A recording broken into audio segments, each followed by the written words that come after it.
That's a fine bit of work back there. Truth told, I'm surprised you made it out of there in one piece.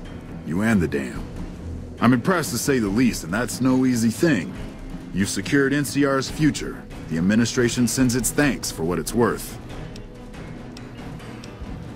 And we're glad to have you. And whether you're a soldier of the Republic or not, you're it in my eyes. Sometimes the Republic gets lost along the way while it's trying to follow its instincts. But when soldiers like you come along, it helps them get back on track and does it by example. And what you've done here today, that's gonna keep us going for a while. We clean up, take prisoners, watch the east for any more trouble from the Legion. Though I think they're still running, according to our scouts. After that, we'll see what happens when the dust settles and how the Mojave looks now without Caesar coming for its throat. Something tells me we better enjoy this breather while we can. And if that means Vegas, then you and the troops have earned it. Course not. You earned it. Rest up. Let us carry things for a while. Kind of curious how this is going to pan out in the long run. But I guess history will tell us in its own sweet time. And so the courier who had cheated death in the cemetery outside Good Springs cheated death once again, and the Mojave Wasteland was forever changed. The new California Republic celebrated its second victory at Hoover Dam, establishing definitive control over the entire Mojave Wasteland. Soon after, they negotiated terms to annex the Strip, Freeside, and many surrounding communities. The Mojave Wasteland, at long last, had entirely fallen under the NCR's banner. The courier, fair and even-handed in his dealings throughout the wasteland, was honored by the NCR for his support of the military at Hoover Dam. He was presented with the Golden Branch, the highest civilian decoration given by the Republic.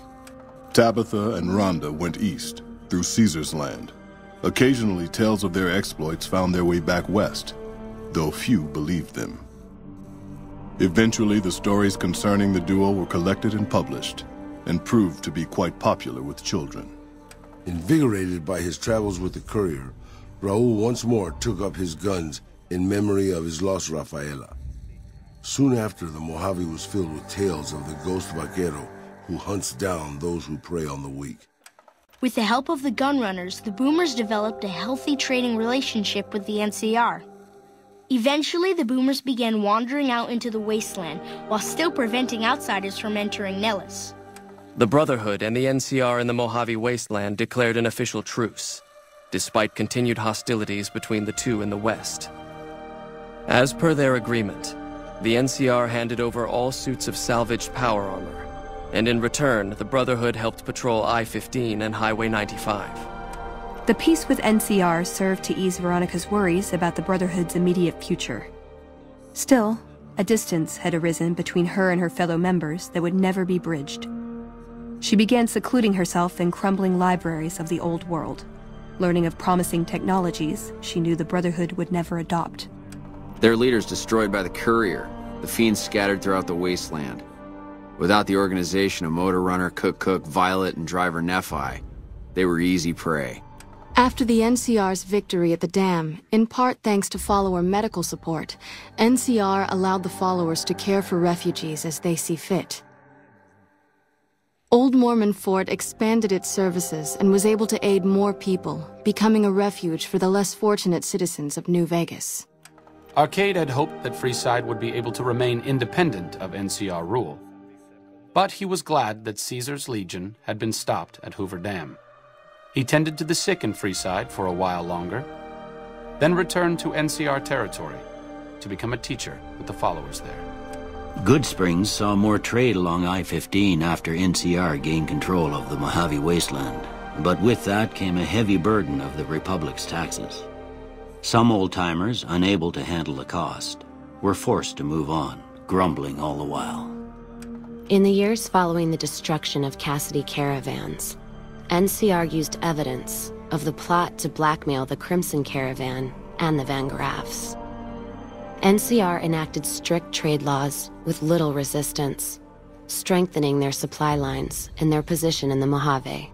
Cass survived to see the NCR flag flying proud over Hoover Dam, and thought for a moment, this is what a hero must feel like. She was about to tell the courier not to get too proud of himself. Then she figured, he knew that already. That night, Cass kicked in the door of his room to celebrate, only to find the man on the bed was an NCR soldier whose barracks had been destroyed. He was cute, though, so after having her way with him, she got the hell out, leaving an empty whiskey bottle as a note. As she walked along the dam in the night, she felt drunk, content, and happy to be alive. Which to her was the whole point of it all. During the Battle of Hoover Dam, the Great Khans quickly evacuated Red Rock Canyon and headed north and east into the plains of Wyoming. There, they reconnected with the followers of the Apocalypse and rebuilt their strength. Bolstered by ancient knowledge of governance, economics, and transportation, they carved a mighty empire out of the ruins of the Northwest. Thanks to the courier and Lily, a cure for the Nightkin's schizophrenia was found shortly after Dr. Henry's experiment concluded. Nightkin and other super mutants in the wasteland flocked to Jacobstown, and the town became known as a haven where a mutant could find peace. Lily continued to take her medicine at half doses, and although she remembered her grandchildren, her mind remained muddled and confused. Eventually, she parted ways with the courier and traveled west, seeking the remnants of her past. After the NCR victory at Hoover Dam, the temporary truce between them and the Kings blossomed into a full-scale relief effort for the people. While the NCR made repeated entreaties that Freeside join the Republic, the Kings steadfastly maintained their independence. After Ray's brain was transplanted into Rex's cybernetic body, it took Rex some time to adjust to the old scrapyard dog's memories. Eventually, Rex's mind settled peacefully, melding his own memories with that of long travels with old Lady Gibson. Shaped up by the courier's advice, the Misfits distinguished themselves during the Legion's attack on Camp Golf. Mags was finally promoted to sergeant, and the rest of the Misfits received an official commendation. They continued to serve with distinction for many years. Though Novak was a low-priority target for the Legion, many of Novak's citizens died in its defense. In the weeks that followed, several bright followers returned to Novak to help restore its defenses, allowing it to remain independent of NCR. Looking for a place where he could be of some use, Boone found himself re-enlisting with his old unit. Though his regrets remained in his thoughts, they coalesced into a purpose, and Boone embraced it. He spent his leave time hunting down slavers in the desert, his first recon beret the last thing they never saw. After the majority of the Vault 19 powder gangers joined the Great Khans, the weaker members scattered throughout the Mojave Wasteland. Though a few managed to erase their past, most never survived the journey. Prim Slim proves to be an able-minded, if not able-bodied, sheriff for Prim. And due to his slow speed, some crooks get away without a scratch. But Prim continues to prosper under his watchful, robotic eye.